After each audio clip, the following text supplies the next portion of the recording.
¿Cómo está? Nuevamente al final del túnel con un nuevo invitado, con ese propósito de ir ampliando el espectro de los deportes, sobre todo esa influencia que tuvieron en Guayaquil. No me puedo olvidar del béisbol, era una gran atracción. Y para hablar de aquello, el hombre más enterado del asunto, más dedicado al béisbol ecuatoriano y mundial, es Frank Maridueña. Y es un honor presentarlo en este programa al final del túnel. Frank, ¿cómo estás? ¿Cómo te va? Qué gusto que hayas aceptado esta invitación, porque creo que hay que hacer enterar a la gente qué es el béisbol en Guayaquil, sobre todo. Bienvenido. Muchas gracias. Tan pronto me contactaron para venir acá, yo no dudé ni un segundo, porque es una oportunidad de hablar de los deportes y del béisbol en particular, porque estamos muy escasos de que la gente conozca de qué es lo que se hace o se deja de hacer en los deportes en general. Guayaquil, el Ecuador, está pasando por una grave crisis de desarrollo de las otras disciplinas que antiguamente concitaban mucho la atención del fanático, del ciudadano común, que estaba muy bien enterado de todo lo que ocurría el día anterior. ¿Quién ganó? Ganó Liga, ganó en basquetbol, ganó Athletic, ganó Ajae, ganó Oriente, ganó en el béisbol, que ganó Emelec, que perdió Oriente. En el Huancabil, que la prensa iba en la noche, se iba a la redacción y al día siguiente ya estaba ahí. Como para ir ordenando un poco las ideas, porque de béisbol hay que contar muchísimo, ¿eh? Grandes títulos sudamericanos, grandes jugadores y gran afición guayaquileña que se fue perdiendo con el tiempo. ¿Cómo te nace esto del béisbol y esta afición a este tan hermoso deporte? Cuando yo era un niño, atiné a pasar por la calle Guaranda y Bolivia. Ahí había la Liga del Parque Forestal, que la construyó Vicente Maldonado casi el mismo año de su retiro como deportista, como beisbolista. Y él dijo, porque a mí me lo contó, yo quería devolver a los niños de Guayaquil, los niños y jóvenes de Guayaquil, lo que el deporte hizo por mí. Y en poco tiempo logró entusiasmar a la empresa privada para construir la Liga del Parque Forestal. Y la ayuda directa fue de Joseph Gorelli. Claro. Que fue el gerente de la Pepsi-Cola en aquella época. Y eso se hizo rápido. 3 diamantes, gradas, hasta fosos para enseñar a hacer slide, porque yo lo viví.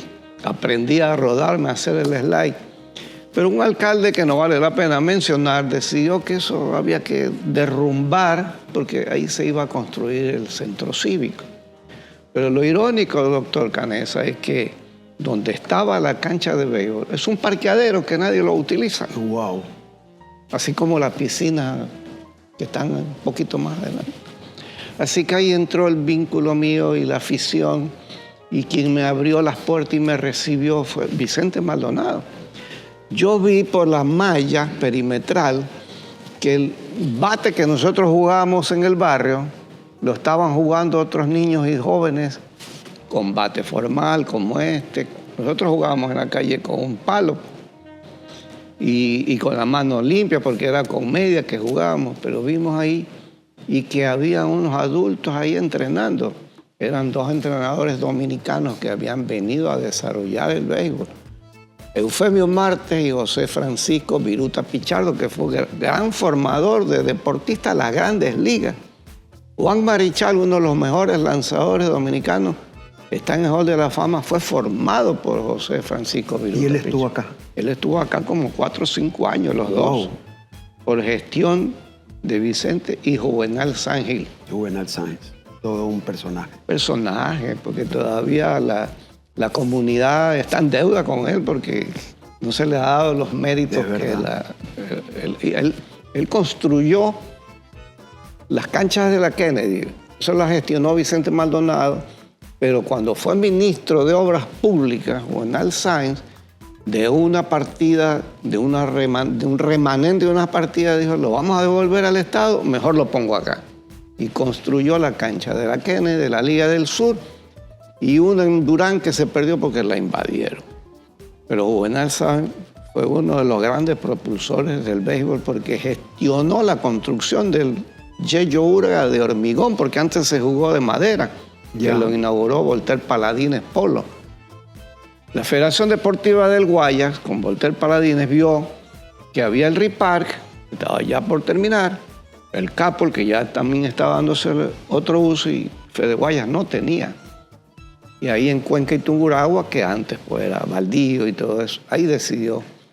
Y hay una foto que en algún momento vamos a ver. Era de madera, las gradas, pero a rebosar. Hay una foto ahí patética ahí que no vamos a graficarla. En algún momento la vamos a ver.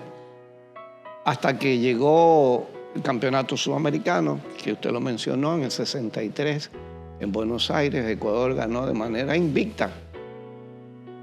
Llegó al partido final con Brasil en las mismas condiciones. El que ganaba quedaba campeón.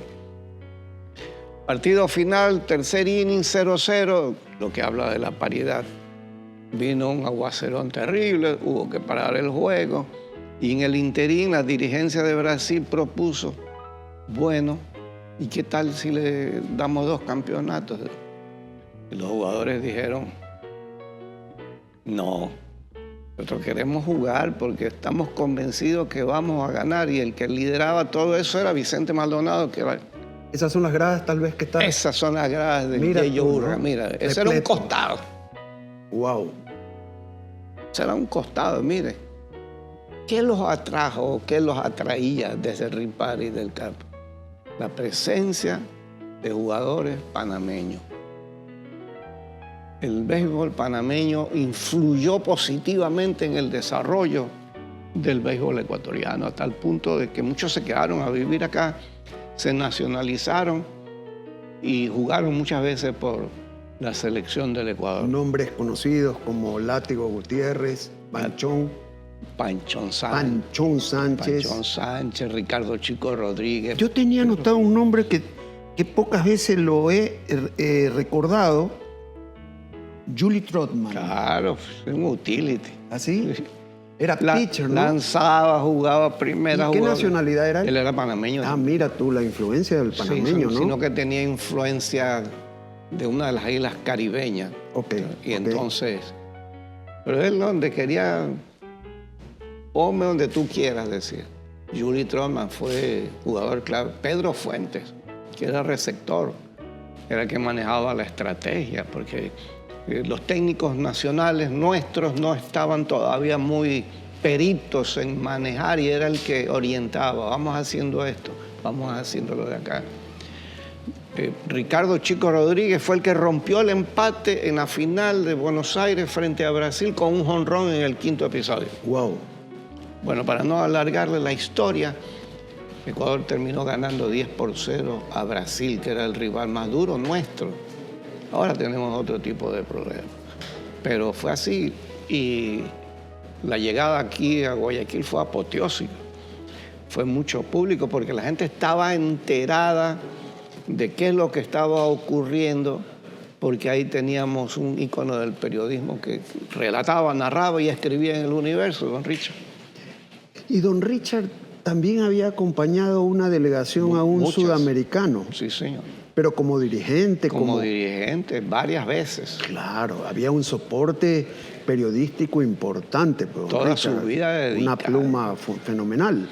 Yo tuve el privilegio de ir a su casa y me mostró su biblioteca enorme. Todo el tema deportivo, porque él se autoculturizó en el deporte, porque él no fue a una universidad. Porque después nos ponen periodistas como los que tenemos ahora. No se ríe. Se ríe. No se ríe.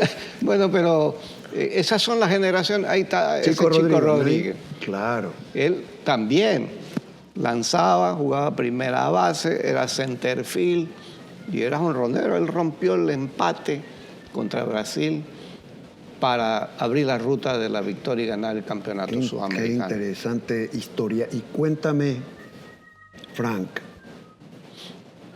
¿Cómo llega el tenis? El béisbol. Como el tenis acá, mucha influencia americana, los Sí. chicos que iban a estudiar Exactamente. venían. Esa es la historia. Ahí hay una fotografía A ver, que fue en el año 1906, un 10 de octubre, como parte de las fiestas de Guayaquil. El diario El Guante publica una información que dice: los caballeros norteamericanos enfrentarán a los jugadores ecuatorianos. Ese es el primer indicio de la práctica. Se hizo dentro del óvalo del antiguo hipódromo. hipódromo, Claro, lo había leído. frente al Colegio Cristóbal Colón. Claro que sí. Y que ese fue un... Como quien dice, un primer paso. Y después ya se fue jugando un poquito más hasta el año 1925, en la que se formalizó torneos, campeonatos. Y ya en el 30 arranca con torneos oficiales. ¿Qué influencia tiene George Capel en esto del béisbol en Guayaquil? Tremendo. ¿Sí? A ver, Ahí cuenta. están las viejas gradas. Esa es la vieja grada del Capel. Capel, ¿no? Con el palco ese, con las sillas de Famoso, madera. pues. Famoso palco. A mí me dio una nostalgia cuando lo derrumbaron. Sí, Yo estuve cuando empezaron a derrumbar la grada. No te creo. Duró, estaba durísimo, porque se hacía con ese cemento de aquella época y con estructura. Dicen que las bases de esas eran de los rieles del tren, Wow. de los rieles, imagínese usted. George Capel fue un hombre visionario porque se dio cuenta que muchos niños y jóvenes no hacían nada en Guayaquil. Y entonces porque él venía haciendo deporte, pues todos los norteamericanos en su mayoría tienen el sueño de ser un beisbolista o ser un basquetbolista. Y creó el Club Sport Emelec. Usted Claro. conoce la historia, Sí, que para claro. poder entrar a trabajar tenía que subirse a un ring y fajarse puñetazos. Claro. Y lo había puesto en la esquina del Capel, el ring. Sí. De una esquina tenía el ring y él se subía. Y por ahí pasaba. Era polideportista este hombre, ¿no? Había sido claro. basquetbolista. Era Beisbolista. y era un terrible perdedor. No le creo. A ver, cuénteme. Él no admitía perder. Wow. Sí, no, pues hay varias anécdotas, pero en la ciudad de Guayaquil también está en deuda con él, porque, bueno, ya ahí con lo del estadio podría decirse algo, pero la influencia o la visión de él fue fantástica, porque los jóvenes, ¿qué hacían? Corretear en las calles, jugar lo que podían, ir al río. Por eso que... Eso era. Y este hombre comenzó a meter un deporte que a haber sido... Que no era tan popular, Sí. pero que se fue metiendo en las venas del guayaquileño. Sí, sí. Porque el soporte de muchos deportes en el Ecuador tiene que ver con la influencia guayaquileña. Oh, claro. Y el béisbol es... No solo el deporte llegó por Guayaquil, usted bien lo sabe. Lo sé. Llegó la cultura, llegó el Todo, arte, llegó todo, el los deporte. negocios. No, negocios, imagínese. Ya están los piratas. Es que es la verdad. Claro. Pero cuénteme esto. ¿Es verdad que ya cuando comenzó esto a formalizarse, ya hubieron clubes, Barcelona, Emelec, había anotado también Oriente. Liga Deportiva Estudiantil, Oriente, y había otro equipo más que me llamaba la atención? Dillon, Rocafuerte. Correcto. Eso fue en los albores. En el 34 veo un partido que juega Liga Deportiva Estudiantil con Emelec. Leí en uno de tus libros que había conmocionado al guayaquileño, que casi era un clásico beisbolero. Claro. Es por etapas. Hay ocasiones en que, por distintas razones o crisis de cada uno de los clubes, Barcelona en su momento o Emelec en su momento no participa, y vienen otros y vienen y ganan esa idolatría, como en el año 97 fue Fati que tuvo la hegemonía. Claro. Ganó 4 campeonatos consecutivos, consiguiendo refuerzos cubanos de grandísimo nivel. Pero la historia habla primero de Reed Club. Reed Club. Es el mejor equipo de todos los tiempos. Así cuéntanos por qué. Porque ganó 14 campeonatos y 3 de ellos de manera invicta. y logró conformar la mejor defensa de todos los tiempos del béisbol ecuatoriano. Héctor Ballesteros como lanzador, Marcos Avilés receptor, Vicente Maldonado, que es la figura central del libro, José Banchón como segunda base, Enrique Chanique en la tercera, Manuel León en el campo corto. Esa es la mejor de todos los tiempos, por los números, por estadísticas. Hay otros que han brillado como primera base, hay otros que han brillado como segundo, pero esta aquí se juntó todo ese grupo y en los jardines estaba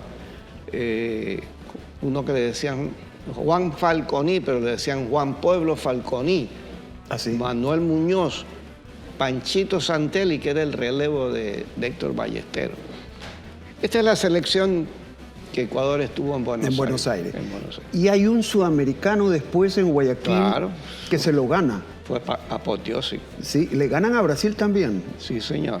Cuéntanos un poco de esa, Bueno, de esa selección. Esa selección casi en su mayoría era la que venía de Buenos Aires, que había ganado el campeonato invicto, pero Brasil, ustedes saben. A ver, cronológicamente, 63. Buenos Aires. Buenos Aires. Y de ahí 65, que fue la construcción del Yello para los bolivarianos. Claro. Y 66 es el campeonato segundo, el bicampeonato que logra Ecuador, una final con Brasil. ¿Tú lo calificas como la noche de mayor esplendor del béisbol ecuatoriano, la noche que se le gana aquí a Brasil? Sí, señor, ocurre. A ver, explica por qué lo pones así. En primer lugar, que los dos equipos igual llegaban en condiciones iguales. El que ganaba quedaba campeón. Brasil venía pues con la derrota anterior, que querían lavar esa caída de 10-0. Y ocurre que el juego se puso bravísimo, pues, se empató. Pero luego Ramón Moncho Sotomayor llega por base por bola, ya en el 9º episodio, en el último. Se va al robo de la segunda, que casi lo sacan y hubiera muerto todas las ilusiones. Viene Alfredo Portalanza, claro, que era un insigne tocador, que es una estrategia ofensiva para mover al corredor a la tercera base. Y estando en tercera base, hay 8 formas de anotar carrera. A ver. Con hit, por un passball que se le va al catcher, porque el lanzador tira mal, porque el lanzador comete una falla de engañar que se llama balk, o por jonrón. Hay 8 formas, o por base por bola cuando llenan las bases. Así que, pero vino Eloy Guerrero, claro, el eterno capitán, todo el mundo lo conoce en Guayaquil. Le llega el turno al bate y el primer lanzamiento es strike, el segundo lanzamiento es bola, y el público ahí comiéndose las uñas. Esa era la oportunidad de Ecuador, y saca un elevadito atrás de segunda base que pica de hit pese al esfuerzo de la defensa brasileña, y Moncho Sotomayor anota la carrera de la victoria. Wow. Y hay una fotografía que ahí uno de los libros está ahí, rodándose en home, Moncho Sotomayor y el público al fondo. Usted debe recordar que aparte de la estructura de hormigón del Yello Uraga, habían las gradas de madera. Ese era, claro, levantando el trofeo de Eloy Guerrero. Sí, sí, lo recuerdo. Y esa ceremonia fue casi como 1 hora y media, 2 horas después de que terminó el partido, y la gente todavía estaba ahí. Quería retenerla. Ya era el otro día. Ya, pues eran las primeras horas del 1 de diciembre del año 1966. Pero, y ahí están las gradas laterales, y el público se quedó hasta la ceremonia. Después de las gradas de cemento, que ahí se distingue, ahí había gradas por todo Tungurahua que se extendía hasta la calle, claro, Capitán Nájera, porque claro, no había sí. La Abel Jiménez. Sí, recuerdo. Y por acá en la calle Cuenca, desde las gradas de hormigón hasta el Ramón Unamuno. Claro. Todo eso estaba full. Nunca más se ha visto una cosa como eso. Fue en el 66. Tú dijiste esto de por la calle Cuenca, y hay un grito que se nos quedó a todos nosotros, que íbamos al béisbol, porque yo no me perdía en el Yello, ¿no? Ya con las gradas de cemento y todo. Bola por la calle Cuenca. Eso tiene su su explicación. Ocurre que las pelotas de béisbol son caras para nuestro medio. Ya. Entonces, en un juego normal, se pierde siquiera unas 10, 12, 14 pelotas. Entonces, los dirigentes llegó al convencimiento de poner un hombre afuera para que las recoja. Esa era la historia. Y entonces, como salía por distintos lugares, le avisaban por Cuenca y él corría por la calle Cuenca y se peleaba con la gente porque la gente quería coger. No puede ser. Ah, no, qué historia esta. Y además, el que la retenía, el que no la alcanzaba a recoger, el recogedor de pelota, tenía su entrada gratis. No puede ser, no, qué historia esta, qué anécdota. No, sí, pues, pero era famoso ese bola por la calle Cuenca. todo el mundo se recuerda de bola por la calle Cuenca. Y la otra que nos recordamos que quisiera que nos ilustre Ramírez, Mortadela. Mortadelo, un personaje. Cuéntame, pero él también fue dirigente, ¿no? No, fue el hermano. Pues, el hermano, Ramírez, hablo de Reinaldo. Reinaldo fue el manager, pues, él hacía de todo en el equipo. ¿Y Mortadela cómo sale? Era el árbitro y lo bonito y lo anecdótico ¿Árbitro fue a un sudamericano? Varios. Ah, como mire árbitro, usted. sí, porque era autoridad. La autoridad en el diamante era la voz de él, ¿no? La voz de él, y a los jóvenes que se lo quedaban mirando, que me miran, batea si no te poncho. No, era toda una historia, ¿no? Ya los mayores que ya conocían, don Reinaldo, ponte a batear si no te poncho. No, son figuras icónicas del béisbol que hay que recordarlos, ¿no? Y el hermano era Reinaldo que dirigía, pues, claro. y se entrobaban. Y la gente gritaba, bótalo, bótalo. Y Mortadela, que era el árbitro, terminaba votando a Reinaldo Ramírez del juego, lo expulsaba. Claro. Y ese problema lo saldaban cuando iban a visitar a la mamá. Y la mamá decía... no, esa está buenísima. Le decía, oye, pero tú votaste a Gallo, ¿por qué lo votaste? Me llama la atención a mí, llámele la atención también a él, que se pone malcriado en el juego. No, qué historias, ¿no? Ay, hermosa. Bueno, tú has hecho un punto aparte con Maldonado, Vicente Maldonado. Y el último libro tuyo, en esto te tengo que felicitar porque has dejado registros históricos en libros, como debe ser. Le dedicas un libro a Vicente Maldonado y digo yo, eterno legado. A ver, cuenta un poco, porque leía que es el ideólogo de la Liga Miraflores, pero con lo que he estado revisando, es un histórico del béisbol ecuatoriano porque fue seleccionado por muchos años campeón sudamericano. Cuéntanos un poco más en detalle este personaje que te llamó tanto la atención, porque lo mencionaste cuando te entró el bichito del béisbol también, pues, ¿no? Sí, señor. Ahí Fue está. mi primer contacto con él. Y él es un hombre inclaudicable. No transaba en nada, con nada. Un poco desordenada para explicarle. Nunca aceptaba ayuda oficial porque decía que después querían ordenar.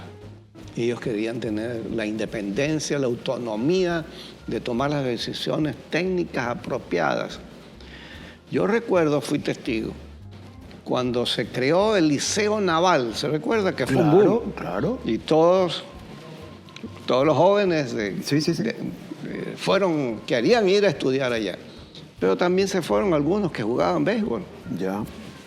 Y ocurre que se dan cuenta y, bueno, vamos armando un equipo de béisbol. Y lo quieren inscribir en Miraflores. Pero desmantelando a los clubes que han venido forjando y formando a sus jugadores. Entonces Miraflores dijo, no, ellos no pueden jugar hasta que ustedes formen sus propios jugadores. Por más presión que hubo, ustedes saben las dictaduras militares cómo presionan. Terrible. Se mantuvieron firmes porque ahí había un equipo de trabajo de energía ética y moral. el abogado Jacinto Chacón Carriel, que era un abogado de seguros, son detallistas con todo eso. El ingeniero Stanislao Sonneholder, Modesto Chávez, Panchito Santelli y don Vicente Maldonado. La historia empieza, como yo le conté, correteando en las calles insoportables de Guayaquil. Nadie se imaginó que iba con el paso del tiempo a convertirse en un gran personaje, porque fue un extraordinario deportista. Él con sus compañeros de barrio armó un equipo que se llamó Tropical y los llevó a participar en un campeonato que los hermanos Reed habían traído, lo habían patentizado, el National Baseball Congress. Estando jugando por Tropical, es escauteado por Rick Club, que ya era Rick Club, la máquina gris, claro, le decía. Y empieza a jugar y a convertirse en lo que ya le expliqué, en la mejor defensa de todos los tiempos, y es llamado para jugar con la selección. La primera participación internacional fue en el año 1949, en un campeonato sudamericano jugado en Santiago de Chile. Ahí Vicente fue jugador clave. Es llamado para la selección del 63, donde es campeón sudamericano, y él era el campeón. Cuando ya pasó todo, porque hay muchas anécdotas en el viaje, anécdotas de todo tipo. Hubo una caída de avión, era un avión militar. Leí. Era un avión militar que la dirigencia Juvenal Sáenz había convencido a Carlos Julio Arosemena que le preste un avión para llevar. Esa es una foto icónica de Vicente Maldonado con el trofeo de campeones sudamericanos de béisbol. Bueno, leí lo del avión, lo leí. Imagínense, me contaron muchos que estaban pensando si valía la pena ir hasta allá. Y ahí no termina todo, pues. Ocurre que se abre la puerta del avión. Se abrió la puerta del avión, dice un capítulo de la historia. Y tuvieron que hacer cadenas ahí para que el copiloto venga y cierre. Eso pasando los Andes, pero antes, para aterrizar en Lima, ocurre que el agregado militar de la Embajada de Ecuador, muy por la mañana, está cepillándose los dientes y ve por la claraboya que hay un avión militar dando vueltas cuando las heridas abiertas de Ecuador y Perú estaban todavía vigentes. Salió volando. Y era un avión militar el ecuatoriano. Un avión militar. Entonces se movió rápido al aeropuerto a ver qué pasa. Hizo las gestiones, explicó, aterrizó el avión, pero los carros militares, todos apuntando a los jugadores y a los aviones. ¿Qué historia es esta? ¿Ah? Entonces, llegaron ya casi con la justa, pues ya no los querían ni dejar participar. Pero bueno, valió la pena porque quedaron campeones. Y acá la anécdota, hay otra anécdota porque está lleno de anécdotas. Esa foto en la gobernación del Guayas, ocurre que el presidente de la República los recibe para homenajearle, agradecerle. Y como los jugadores son bien expresivos y los panameños, usted sabe, son muy... Claro. Les encantó pues a Carlos Julio Arosemena y la charla se alargó, pues los decanes le decían presidente y todavía tenemos otras audiencias. Y ya usted se puede imaginar. Ya me puedo imaginar cómo se alargó la noche. Y entonces es una... La figura de Vicente Maldonado está registrada en nuestra ciudad, en la avenida, en Miraflores, en la ciudad de las Miraflores, hay una calle que yo a veces me he preguntado, antes de comenzar a ver el libro y reconocer un poco lo del béisbol, ¿quién es Vicente Maldonado para que lleve el nombre de una calle en Miraflores? Bueno, por todo lo que está ahí recopilado de manera sucinta, vale la pena y amerita que se lo perennice. Y los dirigentes de Miraflores, que era Pedro Valverde y Gustavo Manrique, gestionaron ante el alcalde de la ciudad una ordenanza municipal por medio del cual le ponen el nombre y hay una fotografía ahí ya con el letrero de Vicente Maldonado. Claro. Y es una de las formas. También un busto también se autorizó, pero eso todavía no lo han concretado. El Consejo Municipal resolvió también donarle un terreno, algo así. Leí, ¿es verdad eso? Claro, cuando, por ahí debimos haber empezado, cuando derrumbaron el Forestal, Ok. todo nuestro sueño se rompió, pero Vicente no, él siguió. Interesó al arquitecto Perrone Galarza, que Claro. estaba desarrollando la Kennedy, y partió el terreno del parque, que ahora es Yerobi Indaburo, la estatua de Yerobi, Sí, sí. y le dio la mitad al Bejo. Claro, lo recuerdo. Eso lo gestionó Vicente Maldonado. Ah, qué bárbaro, ¿no? Ese terreno. Pero el municipio decidió dar las escrituras, no a una persona Sí. natural, sino a una institución, y se la dio a la Federación Deportiva Nacional del Ecuador y a la Federación Ecuatoriana de Béisbol. Ahí es su casa y su administración. Y Vicente no se quedó y bueno, ya está, que sigan desarrollando, pero vamos a buscar otro sitio. El alcalde Enrique Grau Ruiz Claro. le dio El arquitecto. una nueva área, era un botadero de basura Wow. inmenso que colinda con el estero salado, está ahí al filito. Pero Vicente logró entusiasmar al Club Rotary. Moncho Fernández, Claro, el que desarrolló la puntilla Sí, y todo sí, lo que sí, es San sí. Borondón, un hombre visionario. Mandó enseguida equipos pesados para desbrozar, desalojar, rellenar, compactar, nivelar y a jugar. Al comienzo habían que llevar los bancos para sentarse. Wow. Pero quiso arrancar con 19 equipos el 16 de noviembre de 1974. Tengo una inquietud porque tengo registrado en la historia que en el 90 una selección infantil conquistó un campeonato sudamericano.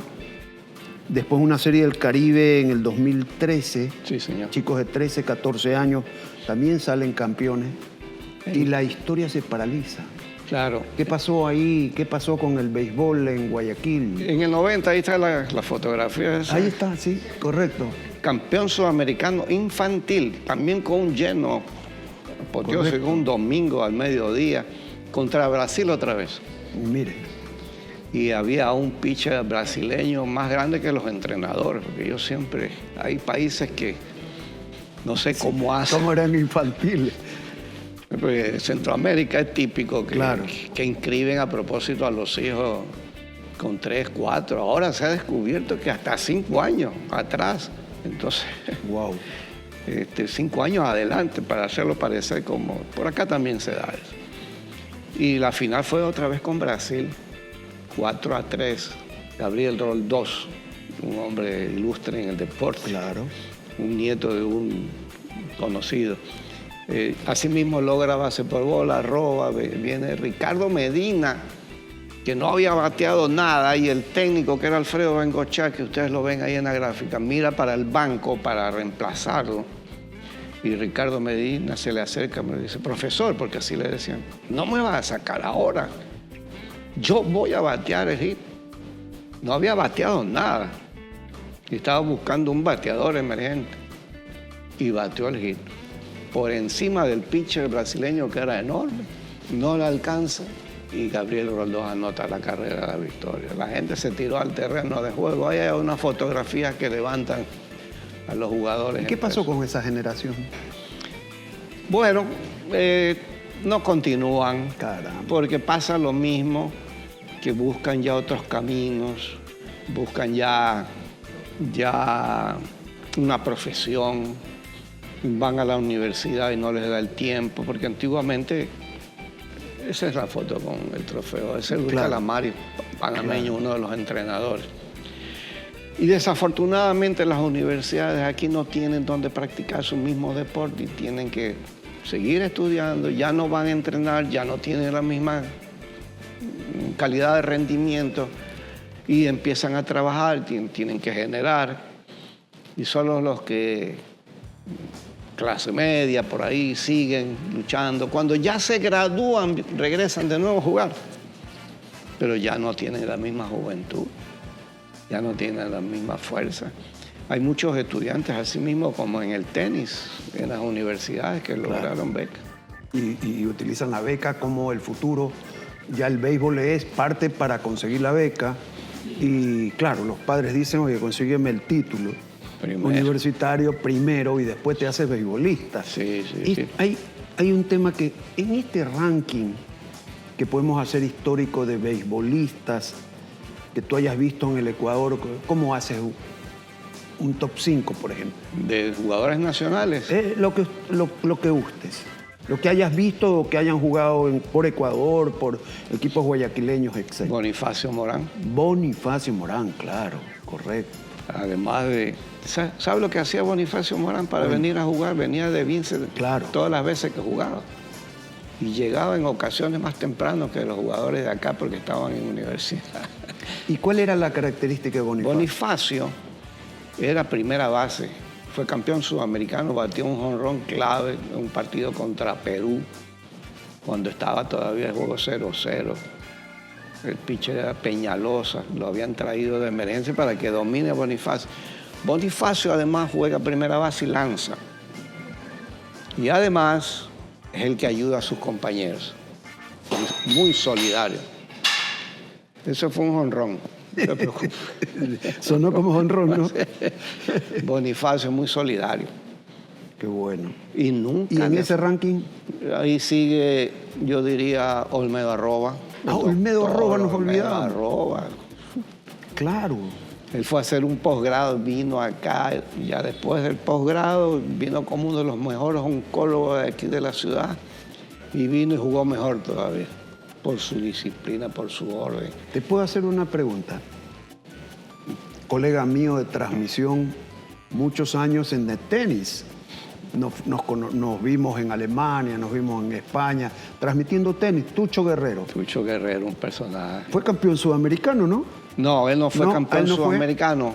Fue... Él fue un extraordinario primera base. Ah, primera base. Sí, señor. Ah, mira, ¿tú jugabas para qué equipo? Él jugó por Emelec. Por Emelec, ¿no? Sí, Emelecista, sí, lo recuerdo. Pues Tucho está en la historia. ¿Se acuerda que se sentaba arriba del túnel del Estadio Modelo? Claro, claro. Aparte que era una voz autorizada en deportes. Y en béisbol ni hablar, pues ya con lo que me acabas de comentar. En tenis ni hablar, pues era la voz oficial de las narraciones de tenis, ¿no? Sí, el béisbol ha tenido relatores. Pues, claro, a ver, cuéntame, ¿los Hackl pueden estar por ahí? Claro que sí, pues Jorge y John Hackl, el uno John trabaja también. y el otro cobra, decían. Ellos mismos decían. Humberto Jalón también era narrador. Sí, era la última generación. De la última, ¿quién más antes? Estaba, Ordeñana Briones. Ordeñana Briones, sí, lo escuché. El doctor García. El doctor García, mira tú, ¿no? El que también era periodista, que tenía un programa en Canal 4 en televisión. Yo me voy a acordar del nombre. Usted sabe que ya... no pasa lo mismo. Tengo que tener una polla aquí. Pero el ícono de todo fue Don Richard. Don Richard, ¿no? Él relataba, comentaba y escribía. Don Ricardo Chacón. Su columna famosa. 3 y 2. 3, claro, 3. El prisma del deporte. ¿Y usted, Frank? Tuvo programas. Sí. Tengo todavía programas. Yo lo sé que usted tiene programas, pero tuvo programas, estuvo haciendo televisión también. Extra inning. Claro, lo recuerdo perfectamente, no me lo perdía. Y antes de terminar esto, porque me parece que ha sido fantástica, tantos detalles, saco aquí, anoté algo que... Este libro usted lo hace en el 2013, ¿no? Sí, señor. 13, ¿no? No, más adelante. A ver, déjeme ver. Aquí está, vamos a encontrar. ¿16 puede ser? 16. Primera edición, 2016. Y la introducción de este libro, mire que lo ha anotado, la hace nada menos que Vicente Maldonado. Y él pone unos temas preocupantes acá. Ya venía. ¿Verdad? Ya venía sospechando. Y dice, los estupendos resultados nos hicieron creer que nuestros deportistas tienen calidad y coraje suficientes para superar los inconvenientes y nos señalan el gran futuro que tendrían si las condiciones cambiarían. Una, ya pone una condición, es imperioso que no nos conformemos solo con disfrutar las reseñas de este libro, que yo la disfruté también, Días de Gloria del Béisbol Ecuatoriano, de tu autoría, ¿no?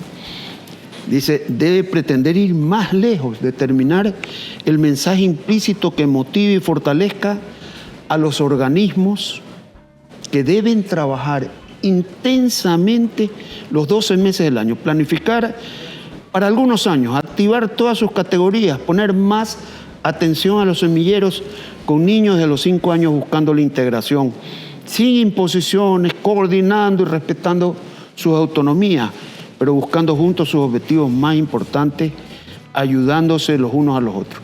Un mensaje que decía... ¿Y está la receta? Es correcto, me llamó la atención, por eso lo he anotado y dije, no, se lo voy a preguntar a Frank. Eso lo dijo, ¿no? Lo escribió para que no quede en el olvido. Aquí está. Yo tengo, porque lo escribió a mano todavía. Fantástico. Oye, la verdad es que he disfrutado muchísimo para cerrar este hermoso capítulo que hemos tenido. Te quiero pedir un favor, a ver si me... Pero sería un honor, pues. Por favor, quiero que me... Este fue mi primer... A ese no lo tengo. A ver... La historia de jonrón.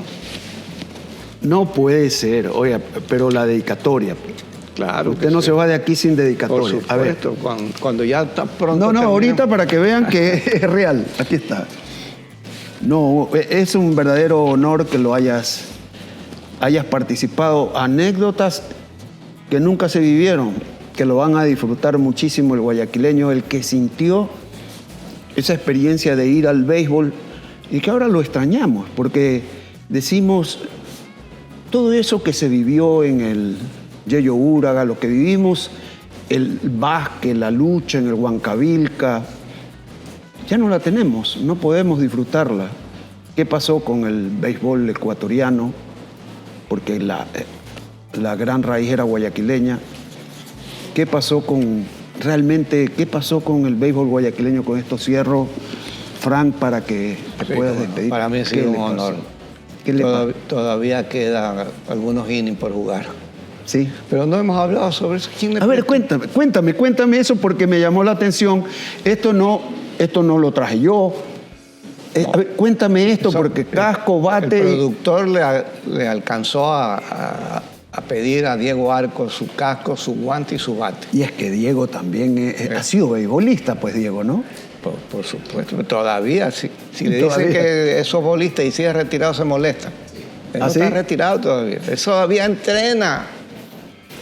¿Todavía no entrena? No sabía. Martes y jueves entrenan en la Liga Miraflores en la mañana. Qué bueno, ¿no? Junto con otros que todavía tienen el sueño.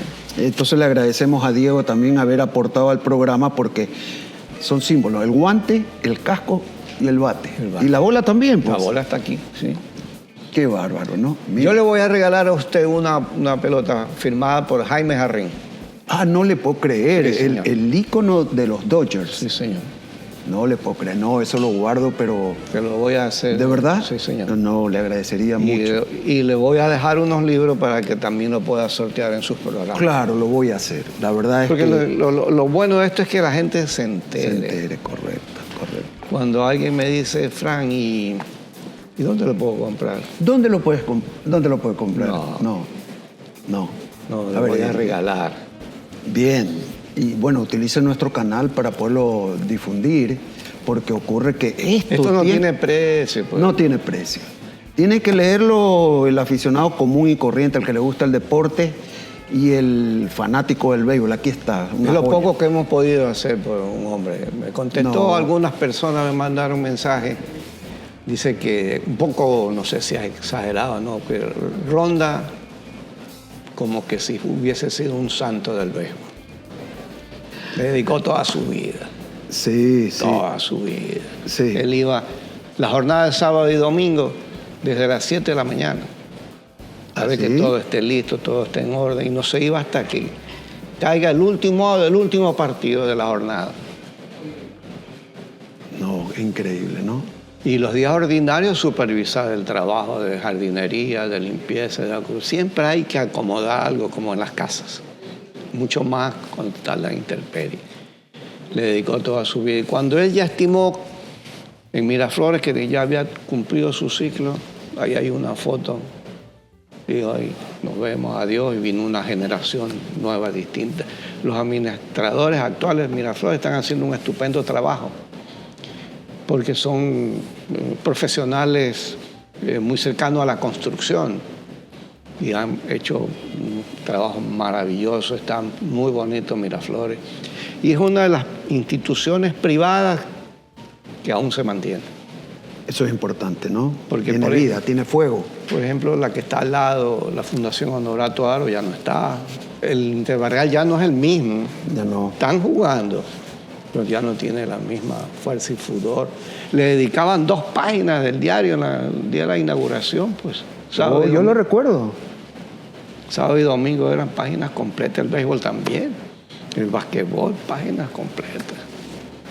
Frank, cuando pensé en hacer un homenaje al béisbol y tenía el invitado, no se me ocurrió otro que tú. Y creo que hemos cumplido. Hemos mandado un mensaje positivo de lo que ha sido el béisbol y lo que podemos rescatar del mismo. Yo creo que eso es lo más importante, ¿no? Sí. Ojalá que vengan días mejores para que vuelvan a las historias brillantes del béisbol ecuatoriano. Muchas gracias, doctor. No, hemos cumplido con un deporte que, como acabo de decir, tenía fuego. Las noches del béisbol había que ir. Oiga, los clásicos del astillero empezaban en el béisbol. Sí, era un dicho que se cumplía. Sí, señor. Mira tú, un temita que se quedó en el tintero. Se quedó en el tintero, que lo tenía anotado, ¿no? Pero agradecerte, la verdad. No. Estoy muy complacido. Has contado cosas inéditas, que están en los libros. Como dice él, no tiene precio. Muchas gracias por su invitación. Gracias, a la orden Frank. siempre. Qué gusto. Bueno, para la próxima, pues, hemos abierto este camino para recordar otros deportes también que fueron el alma del guayaquileño. Y hoy compareció Frank Maridueña contándonos la historia completa, con detalle. Y si no, busquen el libro, que ahí está como para pasarse noches y noches recordando verdaderas secuencias de la historia del béisbol de nuestro país, de nuestra ciudad. Muchas gracias, hasta la próxima.